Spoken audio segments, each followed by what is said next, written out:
Three HOA lawyers came to my farm with a 72-hour ultimatum. They said Westbridge Estates already had the right to build a road across my land. They were wrong. Worse for them, the document they brought contained a date that could not exist. I didn't tell them what I did for a living. I let them keep talking and keep putting everything in writing. 3 weeks later, those same lawyers saw me in a black judicial robe. But the robe wasn't what destroyed their case. Their own paperwork did. 3 HOA lawyers came to take my family farm with paperwork they thought I couldn't challenge. Weeks later, they saw my judicial robe and realized the documents they carried were their real problem. Welcome back, everyone. Before today's story begins, I want to thank each and every one of you for being here. If this is your first time on the channel, don't forget to subscribe and hit the notification bell so you'll always know when a new story is released. Your support means more than you know. Every like, comment, and subscription helps this channel grow and allows us to keep sharing incredible stories with viewers around the world. And before we begin, tell me this: where are you watching from today? Drop your location in the comments. I always enjoy seeing how far these stories travel. Now, grab a comfortable seat, relax, and let's dive into today's unforgettable story. Don't sign it, the lawyer said. Just acknowledge that the road already belongs there. That was the moment I knew they expected me to be stupid. It was 8:11 on a cold Tuesday morning when a black Mercedes rolled through the gate of Beckett Farm, tires grinding across gravel still dark from overnight rain. I was beside the barn replacing a broken hinge on a cattle gate. My gloves smelled of grease. Mud covered both boots. Somewhere behind me, the old tractor idled with that uneven diesel knock I'd been meaning to fix. Then Vanessa Crowley's white SUV appeared behind the Mercedes. 4 people stepped out. Vanessa first. Cream coat, perfect blonde hair, polished boots that stopped carefully before the mud. Then 3 men in dark suits. Richard Halstead carried the leather briefcase. Calvin Rhodes carried a document tube. Andrew Keaton, the youngest, carried nothing. He just watched me. "Mr. Beckett," Richard said. I straightened slowly. "That depends." Vanessa smiled. "This doesn't need to be difficult, Graham." She had been saying that for months. Richard opened his briefcase on the scarred work table outside my barn. The brass clasps snapped in the morning air. He removed a thick packet. "Westbridge Estates possesses a recorded access easement across the eastern section of this property." Possesses. Not wants. Not proposes. Possesses. That was new. He pushed the papers toward me. Vanessa folded her arms. "We've wasted enough time negotiating." I removed one glove and picked up the packet. Fresh toner mixed with hay, diesel, and wet earth. The document claimed an old easement crossed Beckett Farm from the county road to the land behind Westbridge. Exactly where Vanessa wanted her expansion road. "You're not being asked to sell anymore," Richard said. "You're being asked to acknowledge an existing right. And if I don't, litigation." Vanessa answered before he could. "And expenses you really don't want." I turned another page. Legal description. Recording reference. Parcel identifier. My eyes stopped. There it was. Small enough that most people would have passed right over it. I didn't. I read the line again, then checked the date at the top. Andrew shifted his weight. Richard mistook my silence for confusion. "You have 72 hours. I looked toward the eastern pasture. Beyond the fence stood the old sycamore my father had used as a landmark when he taught me our boundary. Somewhere beneath it was a steel survey monument he had shown me when I was 12. I looked back at the document. "Who gave you the original?" Richard's expression tightened. "Our client supplied the relevant association records." I turned to Vanessa. "Where did you get it?" She gave a soft laugh. "You're confusing ownership with authority." "No." I tapped the parcel number with my finger. "I'm checking whether you did." The smile disappeared. Calvin looked at Richard. Andrew looked at the page. Nobody spoke for several seconds. Rainwater ticked from the barn roof into a galvanized bucket. Ping, ping, ping. Richard finally slid a pen across the table. "Mr. Beckett, you're making this more complicated than it is." I stared at the pen, then at the 3 lawyers Vanessa had brought to frighten a farmer in muddy boots. They didn't know what I did Monday through Friday. I preferred it that way. I closed the packet and placed it beside my father's old steel survey hammer. "I'll keep this." Vanessa stepped closer. 72 hours, Graham. I nodded. As they walked back toward their vehicles, Andrew glanced over his shoulder once. He was the only one who looked uneasy. I watched the Mercedes disappear beyond the gate. Then I opened the packet again, because Vanessa thought she had brought me proof that my land belonged to her road. What she had actually brought me was the first piece of evidence that something was very wrong. My father used to say, if somebody wants your dirt badly enough, sooner or later they'll tell you what it's really worth. Vanessa Crowley had already told me. She just didn't know it. Beckett Farm covered 126 acres of rolling Tennessee pasture, hardwood timber, 2 spring-fed creeks, and red clay that turned heavy as concrete after rain. My father bought the first 80 acres in 1979 and spent the next 20 years adding neighboring parcels whenever he could afford them. Nothing came easily. I remembered him repairing fences before sunrise, eating sandwiches on the tractor, and keeping property records inside a dented green box beneath his desk. When he died, the farm became mine. So did the responsibility of knowing exactly where it ended. The eastern boundary ran past an old sycamore with a trunk wider than my shoulders. When I was 12, Dad took me there carrying his steel survey hammer. He scraped leaves away with his boot and exposed a small iron monument. That, he said, matters more than any fence. I never forgot it. Westbridge Estates arrived decades later. First came 50 houses beyond our northern tree line, then another 100. Then decorative stone entrances, walking trails, a clubhouse, and streets with names designed to sound older than the farmland they replaced. None of that bothered me. Their neighborhood was theirs. My farm was mine. The trouble began when Westbridge acquired property east of my pasture for a major expansion. On a map, their problem was obvious. The shortest route from the existing subdivision to the new tract crossed my land. A straight corridor. Less grading. Simpler drainage. Faster construction. Vanessa first approached me 14 months earlier with a purchase offer. She sat at my kitchen table, placed a folder beside her handbag, and offered enough money to make most people listen. I listened. Then I said no. She increased it twice. I still said no. The third time, she brought preliminary development drawings. A yellow road cut directly through the pasture below the sycamore. Graham, this is going to happen one way or another. I slid the drawings back. Then I suggest another way. That was when her expression changed. Later, documents obtained during the dispute showed why. Without access across Beckett Farm, Westbridge would have to route its new entrance around a wooded ridge. That meant additional grading, stormwater work, engineering, permitting, and road construction. Projected difference, roughly $3.4 million. My pasture wasn't just a piece of land anymore. To Westbridge, it was a $3.4 million shortcut. And Vanessa had already been selling the expansion to homeowners and developers as if access were settled. That explained the urgency. It also explained why 3 attorneys had appeared after I refused to sell. That afternoon, after their Mercedes disappeared, I carried the alleged easement to the eastern pasture. The clouds had broken. Water glistened on the grass. I stopped beneath the sycamore and found the familiar exposed root shaped like a crooked finger. 3 inches east of it should have been Dad's iron monument. I brushed away wet leaves. Nothing. I knelt. The soil underneath was loose. Recently disturbed. My stomach tightened. 27 feet inside my property, something pink fluttered in the wind. A fresh survey stake. I walked over and stared at it. Westbridge Access Centerline. For several seconds, all I heard was water moving through the creek. Then I looked back at the empty hole beneath the sycamore. Vanessa hadn't simply brought lawyers to argue about a boundary. Someone had started moving the boundary itself. I took out my phone. 1 photograph of the empty hole. 1 of the new stake. 1 wide shot showing both. Then I returned to the barn, took Dad's survey hammer from the workbench, and set it beside the easement packet. Vanessa needed my land to save $3.4 million. Now I finally understood how badly. What I didn't know yet was how far she had already gone to make that shortcut look legal. The first envelope arrived 3 days after I found the missing survey monument. It was stamped Westbridge Estates Homeowners Association in blue ink. I opened it at my kitchen counter. Unapproved agricultural equipment. Apparently, my tractor violated neighborhood appearance standards. There was only one problem. I didn't live in their neighborhood. I read the notice once, folded it, and placed it beside the easement packet. 4 days later, another arrived. Non-compliant perimeter fencing. Then livestock activity. Then exterior storage. By the end of the month, Westbridge claimed I owed $2,750 in fines. I didn't pay $1.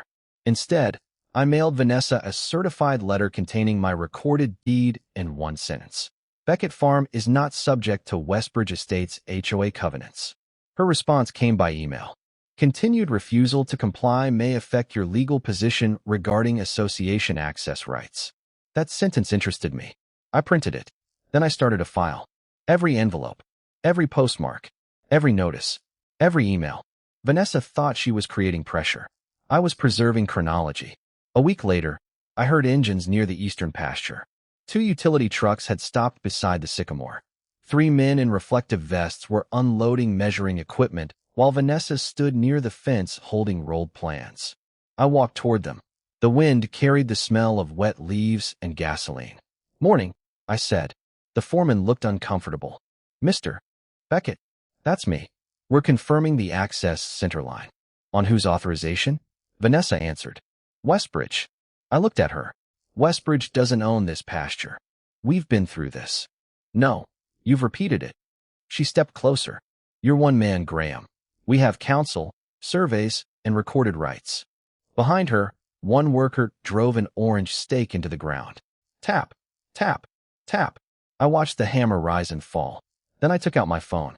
Vanessa frowned. "What are you doing?" "Remembering." I photographed the workers, their truck numbers, the equipment, and the fresh stakes. Then I asked the foreman for his work order. He handed it over. "Authorized by Vanessa Crowley." I photographed that too. "You need to leave." He looked toward Vanessa. She shook her head. I didn't argue.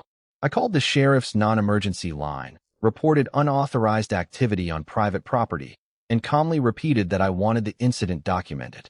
That changed the foreman's mind. Within 10 minutes, the equipment was loaded again. Vanessa left last. "This won't stop the project." I watched her SUV disappear. "I'm counting on that." That evening, I installed 2 trail cameras near the eastern boundary and redirected an existing barn camera toward the sycamore. No signs. No warnings to Vanessa. Just quiet lenses watching ground she believed she controlled. For mornings later, my phone vibrated at 6:12. Motion detected. I opened the feed. A Westbridge maintenance truck sat beside the pasture. 2 men climbed out. One carried fluorescent stakes. The other carried a shovel. They walked directly to the false marker 27 feet inside my property. One man stretched a measuring tape toward the proposed road.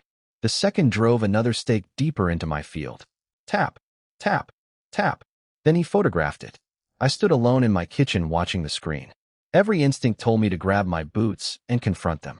I didn't. "Keep going," I whispered. They did. 12 minutes later, the truck left. I saved the footage locally, copied it to an external drive, and uploaded another copy to secure storage. Then I walked to the sycamore. The original monument was still missing. Pink ribbons snapped in the morning wind. I touched the disturbed soil where Dad's marker had been. Vanessa thought she was moving a property line. She was really creating evidence against herself. The strangest thing I did after catching them on camera was stop fighting back. At least, that was what Vanessa Crowley thought. The following Monday, another certified envelope arrived from Westbridge. I signed the receipt, photographed both sides, and placed it unopened on my kitchen table until after dinner. Final notice of access interference. I read it once. No response. The next morning, Richard Halstead called. "Mr. Beckett, we need your position in writing." "You already have it. We need a substantive response. Send your questions in writing." He paused. "You understand silence won't protect you?" I looked through the kitchen window toward the eastern pasture. I understand exactly what silence does. Then I hung up. After that, the paperwork accelerated. Vanessa emailed revised access maps. I saved them. Calvin Road sent a formal demand referencing the alleged easement. I archived it. A contractor delivered preliminary drainage plans based on the false center line. I photographed every page before returning them.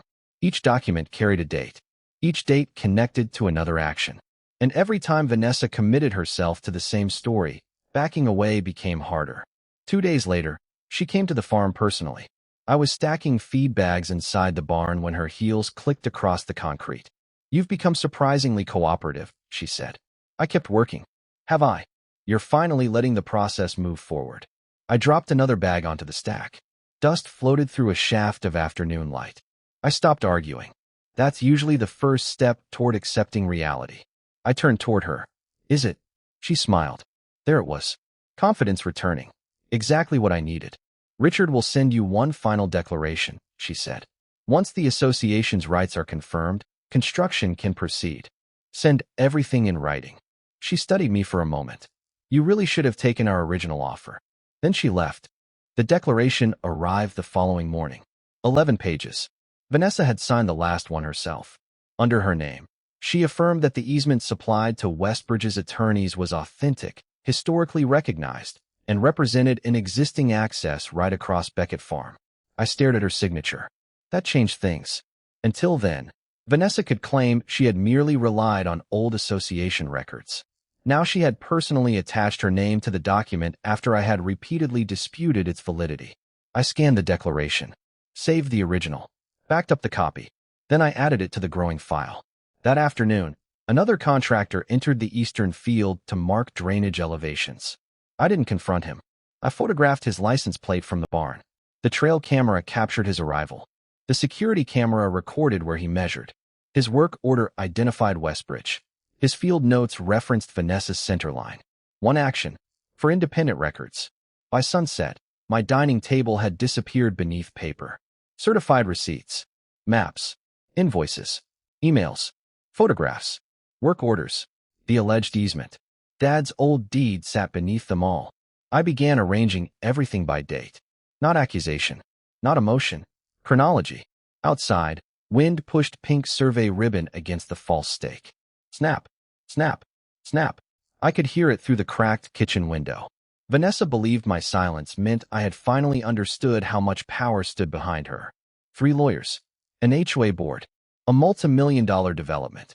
She was wrong. I had simply stopped interrupting her. People become careful when they know they're being watched. They become careless when they think they've already won. So I gave Vanessa exactly what she wanted. Room. And by the time she signed that declaration, she had stepped farther into the record than I ever could have pushed her. The document claimed it had existed for 27 years. One number told me that was impossible. I found it at 11:38 on a Thursday night, sitting alone at my dining table with 6 county records spread beneath the yellow light. Outside, rain whispered against the windows. I had hired a licensed surveyor that morning. His measurements put the true eastern boundary exactly where my father had taught me it was, beside the old sycamore, not 27 feet inside my pasture. That confirmed the ground. Now I needed to understand the paper. I compared Vanessa's alleged easement with certified records I had requested from the county archive. Recording date, legal description, adjacent parcels, ownership history. Then I reached the parcel identifier. I checked it again and again. The easement was supposedly created years before that parcel number existed. I leaned back slowly. The refrigerator hummed behind me. A document cannot identify land using a designation that hasn't been created yet. That didn't automatically tell me who made it. It didn't prove, by itself, that anyone had committed fraud. But it told me something simpler. Vanessa's story had a hole in it. I kept reading. The notary block bothered me next.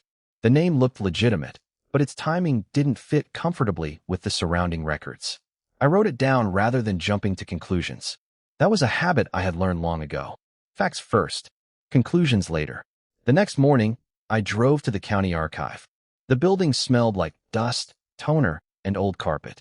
I requested the complete chain of title for the eastern acreage, along with every recorded plat affecting the neighboring Westbridge parcels. The clerk returned with 2 thick folders. For nearly 3 hours, I followed references backward. The answer stayed the same. The parcel designation in Vanessa's document belonged to a later land division. Years later, I photographed the relevant indexes and ordered certified copies. Then I called the independent surveyor. Anything unusual near the sycamore? Disturbed soil where the original monument should be, he said. And that fluorescent stake is nowhere near the recorded line. How far? 27 feet. Give or take an inch. I looked through the archive window, put everything in the report. When I returned home, another email from Richard Halstead was waiting. He demanded confirmation that I would recognize Westbridge's access rights before construction scheduling began. Attached was Vanessa's signed declaration again. I could have answered with everything I had found. I could have pointed directly at the impossible parcel number and watched their position change overnight. I didn't. Instead, I wrote, Please confirm that your client continues to rely upon the attached instrument as authentic and enforceable. Richard replied 43 minutes later. Yes. Then Vanessa sent her own response. Absolutely. I printed both. Warm paper slid from the printer with a soft mechanical hiss. That was the moment the dispute changed for me. Before, I had been defending a boundary. Now I was watching people continue to rely on a document whose history deserved serious scrutiny. And they were doing it in writing. I still didn't know whether Vanessa had created anything herself, received bad information, or simply refused to investigate because the document gave her what she wanted. So I resisted the easiest mistake. I didn't accuse her. I didn't threaten her. I let the record speak first. That evening, I placed the certified plat beside Dad's deed and Vanessa's declaration. 3 pieces of paper. 3 different stories. Only 2 of them agreed with the land. My phone buzzed. An email from Andrew Keaton. Mr. Beckett, could you identify the authorities supporting your interpretation of the easement description? I smiled. Then I sent him the citation to a property case I knew very well. I had written the opinion. Andrew didn't know that yet, but by the next morning, he would. Andrew Keaton called Richard Halstead at 7:16 the next morning. I wasn't there for the conversation, of course. I learned about it later. Doug, Google his name. Richard apparently laughed. Whose name? Graham Beckett. A pause followed. Then keyboard clicks. Andrew had spent half the night reading the case citation I sent him. It involved a disputed easement, an inconsistent legal description, and the danger of treating assumptions as recorded property rights. At the top of the opinion was my name. Graham Beckett. Circuit Court Judge. Andrew found my official photograph next. Same face. Same gray at the temples. Just no mud on the boots. Richard still resisted. There are plenty of Becketts. Look at the picture. Silence. Then Andrew said something I appreciated when he later repeated it to me. He didn't accidentally find that case, Doug. He wrote it. By 8:30, my phone rang. Richard. I was inside the barn checking a cracked hydraulic hose. Mr. Beckett. Morning. His voice had changed. Not much, but enough. I understand you serve on the circuit court. I do. You didn't disclose that. I tightened the fitting. You never asked what I did for a living. That information is obviously relevant. To my property boundary? Another pause. No, then we agree. I could hear papers moving on his end. Richard lowered his voice. Are you suggesting your judicial position has some bearing on this dispute? Absolutely not. I set the wrench down, and I expect everyone involved to keep it that way. That mattered. My robe didn't change my deed. My office didn't move a survey line. And I had no intention of using either one to pressure an opposing party in a personal property dispute. If Westbridge filed suit, another judge would handle it. Period. Richard seemed almost disappointed that I hadn't threatened him. Before hanging up, I added one thing. Have Andrew show you the parcel history. The line went quiet. Then he ended the call. At 10:04, Andrew called me directly.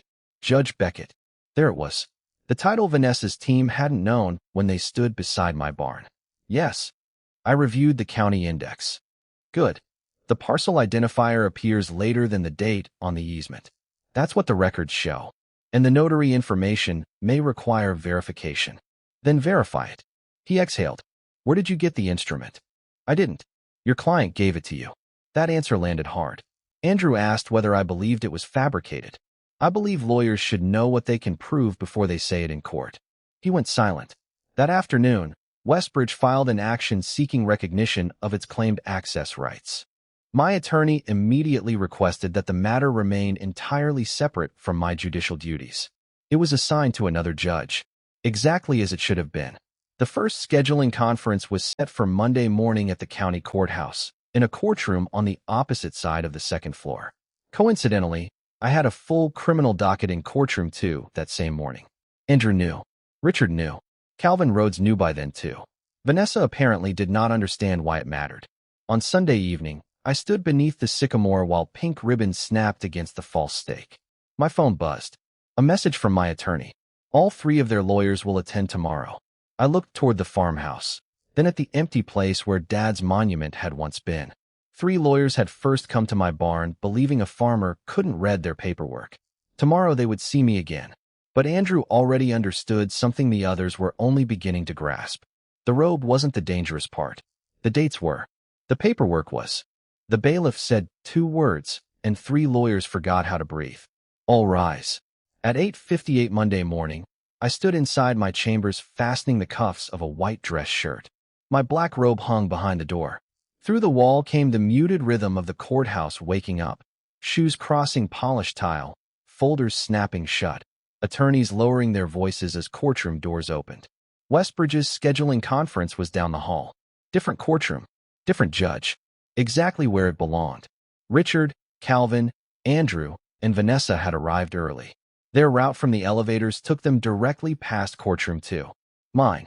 I slipped the robe over my shoulders. The fabric settled with a familiar weight. Then the side door opened. All rise. I stepped into the courtroom. Andrew saw me first. His expression barely surprised me. He already knew. But watching someone's photograph on a courthouse website was apparently different from seeing the farmer you had threatened walk toward the bench wearing a judicial robe. His face went pale. Calvin stood beside him in the corridor, visible through the open doors. He froze. Richard turned to see what they were staring at. For 1 second, his mouth actually opened. Then Vanessa looked past all 3 men. Her eyes found me. Then the bench. Then the brass nameplate. Hon, Graham Beckett. Her confidence vanished.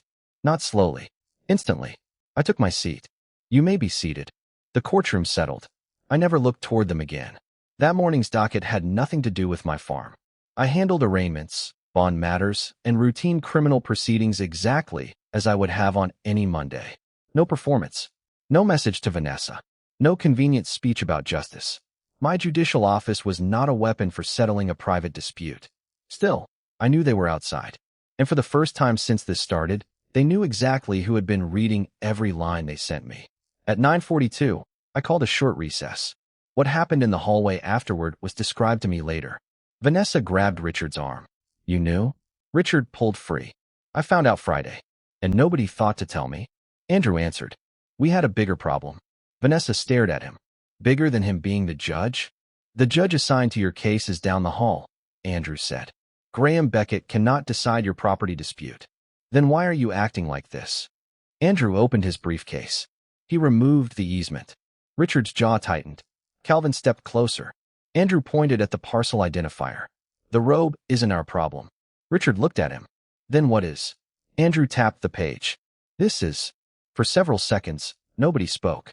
Calvin took the document and compared it with certified county records Andrew had printed. His expression changed.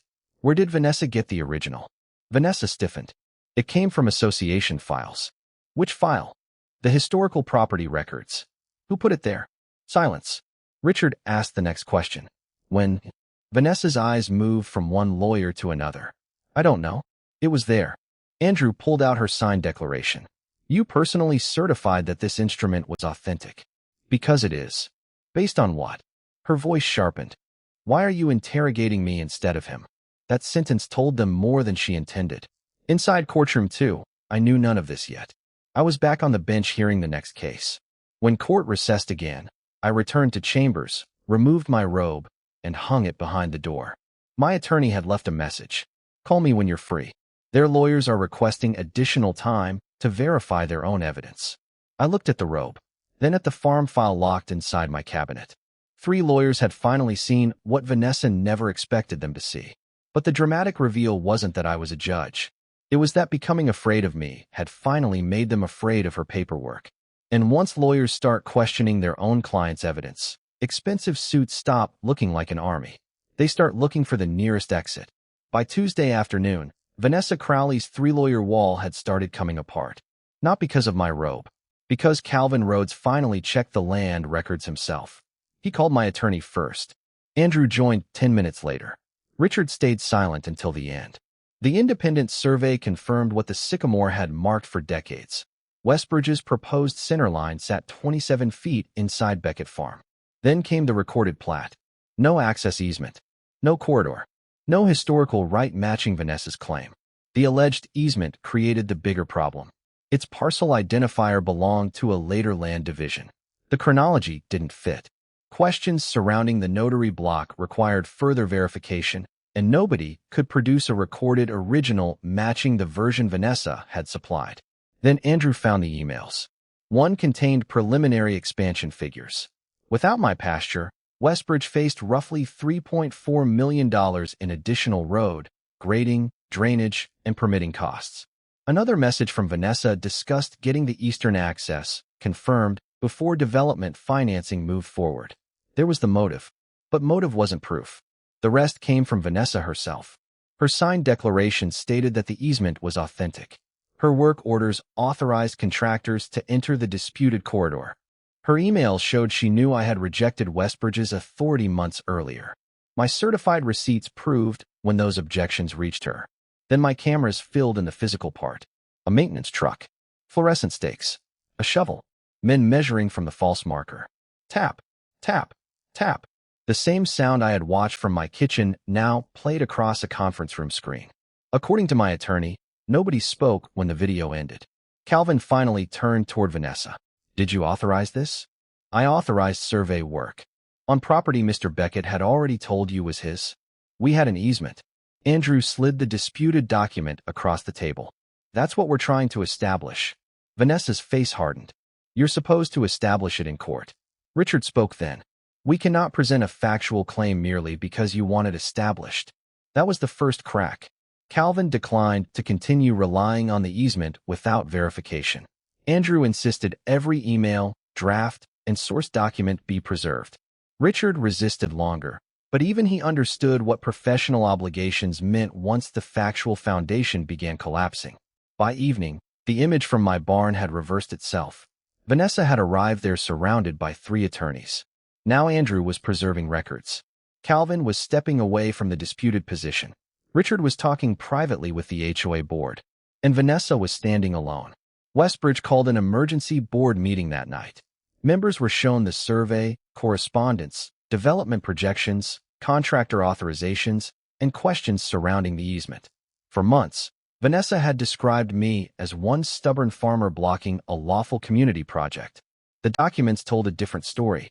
Shortly before midnight, the board removed her as president pending further review. The next morning, Westbridge's attorneys notified my lawyer that the association would no longer pursue its easement claim on the existing record. That didn't erase what had happened. Questions involving the disputed instrument, the removed monument, and representations made during the conflict were referred through appropriate independent channels. No call from my chambers. No judicial favor. No gavel with Vanessa's name beneath it. Just evidence. That afternoon, I drove home beneath a gray Tennessee sky. The future Westbridge access sign was gone. 2 empty post holes remained beside the pasture. I walked to the sycamore. Pink ribbons still fluttered from the false stake. I pulled nothing out. Not yet. The surveyor would restore the boundary properly. I rested one hand against the tree and looked toward Westbridge beyond the ridge. Vanessa had believed 3 lawyers made her powerful. But one by one, every detail she had left behind had returned. The camera, the survey, the letters, the work orders, the declaration, the dates. She had spent months building a case against my farm. In the end, she had built a record against herself. The last sound in the fight for Beckett Farm wasn't a judge's gavel.